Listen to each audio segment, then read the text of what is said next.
20 साला भरावा बीबी का ताल्लुक खानेवाल के एक छोटे से गांव से है। अपने घर की माली मुश्किलात को दूर करने के लिए भरावा बीबी ने एक मुकामी NGO से शहद की मक्खियां पालने की तरबियत हासिल की और फिर शहद की मक्खियों के एक छोटे से डब्बे से शहद इकट्ठा करना शुरू कर दिया।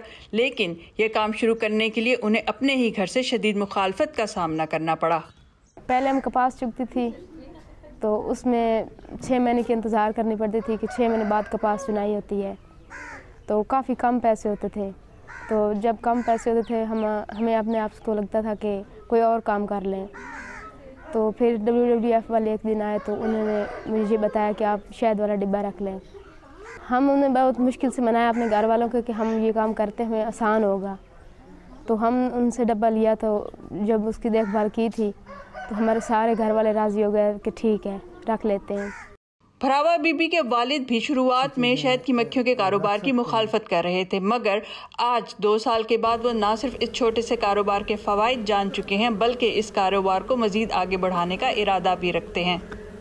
इस बेटी को शाबाश देते हैं कि हमारे साथ इसने लड़कर ये कारोबार किया और हमने इसमें फ़ायदा देखा तो हम बड़े खुश हुए।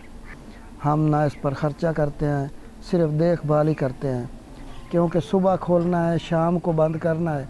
ये अपने आप जाती हैं, अपनी खुराक फूलों से फलों से ले आती हैं और हमारे सिर्फ यही है काम कि सुबह बंद करना, शाम को खोलना, हफ्ते में 2-3 दफ़ा देख लेना कि इनमें कोई चीज़ चली तो नहीं गई। शहद के एक डब्बे से सालाना तकरीबन 40 किलो खालिश शहद हासिल किया जा सकता है। इस डब्बे से हर 2 से 3 माह के बाद शहद निकाला जाता है। शहद की मक्खियों के डब्बे का साइज तकरीबन 2 फुट चौड़ा, 2.5 फुट लंबा और 1 फुट गहरा होता है। इसके ऊपर नीचे 2 हिस्से होते हैं। निचले हिस्से में शहद की मक्खियों की मलका होती है जिसका काम अंडे देना है। ऊपर वाले हिस्से में कारकुन मक्खियाँ शहद बनाने का काम करती हैं। इसमें हमें बहुत ज़्यादा फ़ायदा होया क्योंकि असां तकरीबन 20-25 किलो शहद निकाला, कोई 1500, 1800, 2000 तक हमने बेचा है, जिसकी हमें बहुत अच्छी सी अपना घर का सर्कल चलने लग पाया है। पहले हम तो इस नौबत में नहीं थे। खालिश और अच्छा शहद मिलता है, शहर से लेने जाएं तो रेट भी ज़्यादा लगता है और चीज़ भी मिलावट वाली मिलती है।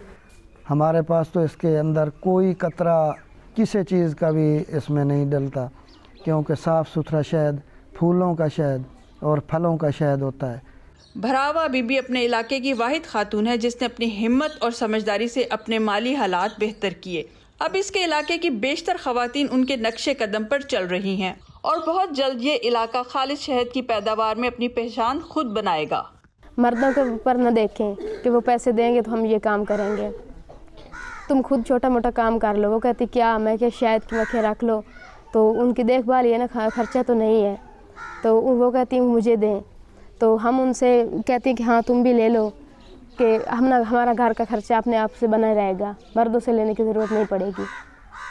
शहद की मक्खियाँ कुदरती माहौल का एक अहम जुज़ होती हैं क्योंकि ये पॉलिनेशन के अमल को सरअंजाम देती हैं, जिसमें एक पौधे के फूल से पॉलन के छोटे छोटे दाने दूसरे फूल तक मुंतकिल किए जाते हैं। इन ज़रात के मुंतकिल होने से फूलों की अफजाइश में मदद मिलती है। दही सतह पे हम ख़वातीन को इस बात की तरबियत देते हैं कि वो शहद की मक्खियाँ पालें और उससे वो अपना लाइवलीहुड बेहतर कर सकती हैं, उससे वो पैसे कमा सकती हैं।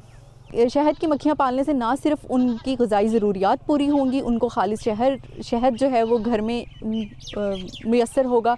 उसके साथ साथ शहद की मक्खियाँ पॉलिनेशन में एक बहुत बड़ा रोल प्ले करती हैं, जो कि हमारे माहौल के लिए भी बहुत ज़रूरी है।